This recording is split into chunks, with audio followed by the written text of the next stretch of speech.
Hey everyone, it's Andres, and I'm coming at you with my long-term review of the Samsung Galaxy Fold 6. This is the Andres Segovia Show. I brought some props with me: the Fold 3, the Surface Duo, wearing the bumper case, and ultimately sharing with you my thoughts on how the Fold 6 compares to the phone that I changed from, which was the S24 Ultra. When I first started using the Fold 6, I thought for sure I would need to adapt from having used the S24 Ultra because, man, look at them. Side by side, this thing's enormous. And as much as I love the S24 Ultra, I was pleasantly surprised that once I switched over to this, I actually didn't look back. Now, obviously, because I have other foldables here, you know that I've actually used foldables before. The only one that's not pictured here that might have been pictured in my unboxing video is the Pixel Fold.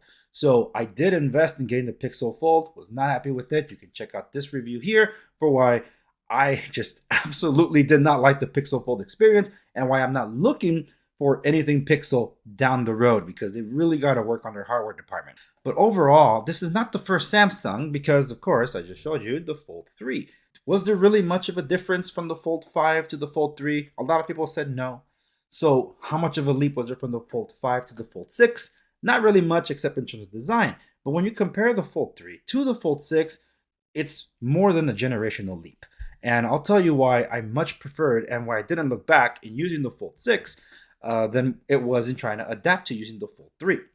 Now, of course, for those of you that follow me long enough would know that my preference for a foldable in terms of design and usability was always the Surface Duo. I rely on a stylus on just about everything that I use. If it's an Apple iPad, I have an Apple Pencil. If I have a Samsung tablet, it's got the S Pen. Having a silo for the S Pen was always awesome, and the fact that we don't have that on a Fold, considering that it does have a much bigger footprint, it is disappointing, and the only way to get an S Pen with a foldable display is with a case.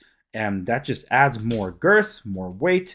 But I must say that even though it does add this thickness, it isn't as it was before with the Fold 3 through the Fold 5 because the cases are not as big as they used to be. Now, since I have the S24 Ultra here, let me just tell you right off the bat what I missed from the S24 Ultra versus the Fold 6. So when it comes to the Fold 6, yes, it has the bigger display, and that's why I went for it. What I missed, though, is the display from the S24 Ultra. Once you see this anti-reflective coating on the display and how this display is considerably more tough than the glossy display over here and the outside display, which is a standard glass, it's miles different. And especially when you're using it out in the sunlight, like I tend to do when I'm going to property inspections and stuff, my goodness, it's literally a night and day difference.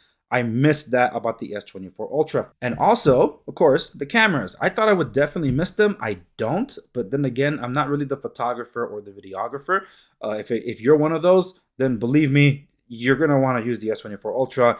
There's just no comparison here. It's always like, why are the foldables more expensive than the other devices, but they put the lesser cameras on them? These things should have the flagship cameras. Notably, if you're going to put them on the Ultra device on the Samsung lineup, you got to put it on the foldable instead of afterthought cameras for the most part. But I haven't missed the cameras because of what I do. But back on the screen front, here's the problem that I have is that while you can get the case on the Fold 6 with a stylus, the stylus doesn't work on the outer display.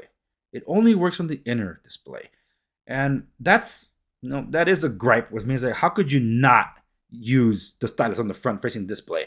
And I actually had some concerns about the front facing display because within a few days after I got the phone, there was a gash that appeared right here.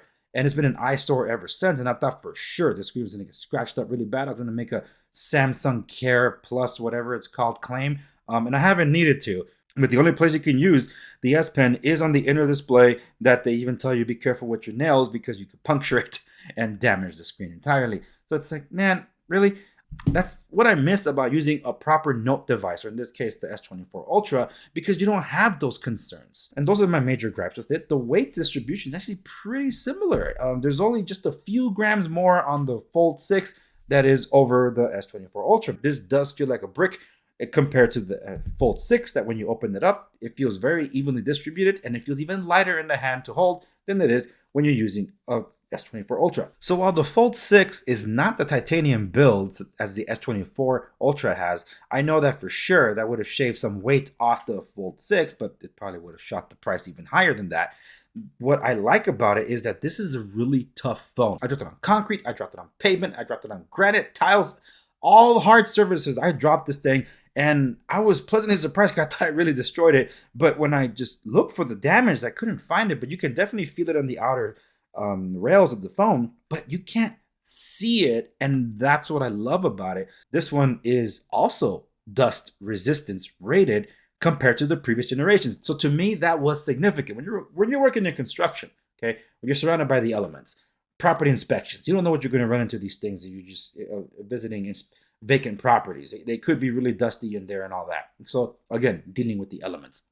So with this device, I have not had to worry so much as it was before because these devices are expensive and durability was always an issue for me, and this one does it. So in the long term, when it comes to like the front-facing displays, for example, I thought that it would need some more adjustment, but because the screens were extended, even though it's a smaller footprint on the Fold 6, I was pleasantly surprised that I could use the front-facing display as opposed to the Fold 3, which is really, really narrow. And this one, because of the weight distribution, because it is more narrow, because it's squared away, those car vents that hold the phone, it actually holds this one just fine, so I can use the front-facing display. Another thing that I found pretty impressive was how they were able to shave the weight, make it thinner, make it smaller, but somehow make the screens bigger in comparison to the Fold 3. So the Fold 6 is bigger, and the much rumored, I don't know if it's still going to be a thing. I heard it might have been canceled. The Fold 6 Special Edition was just for Korea, which is more like a OnePlus footprint. That would have been really cool. The Fold 6 is a wider device for sure.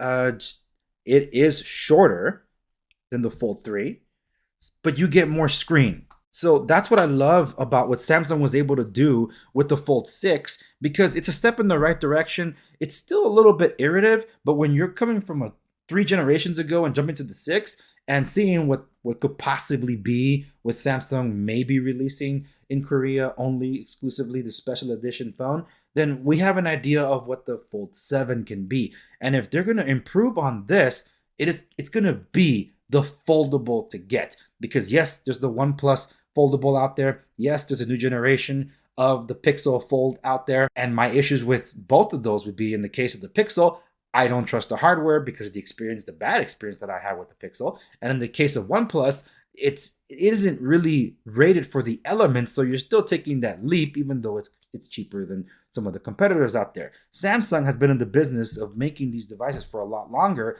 and that's what gives them a step up in terms of the quality experience. So will the 7 be the foldable to get for 2025?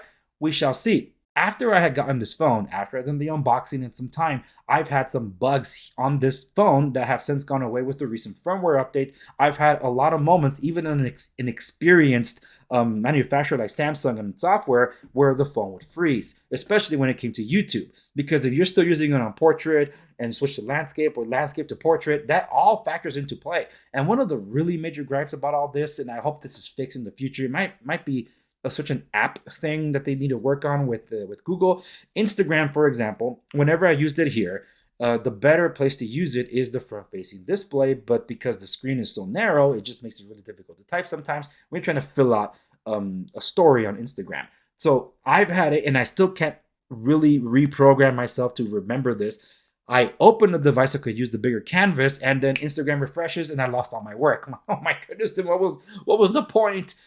So that is frustrating because it works vice versa. If you're using the open and you close it up and try to use the front, it refreshes anyway because Instagram only wants to live in portrait mode, and it has to refresh to the different screen ratio and readjust all the settings.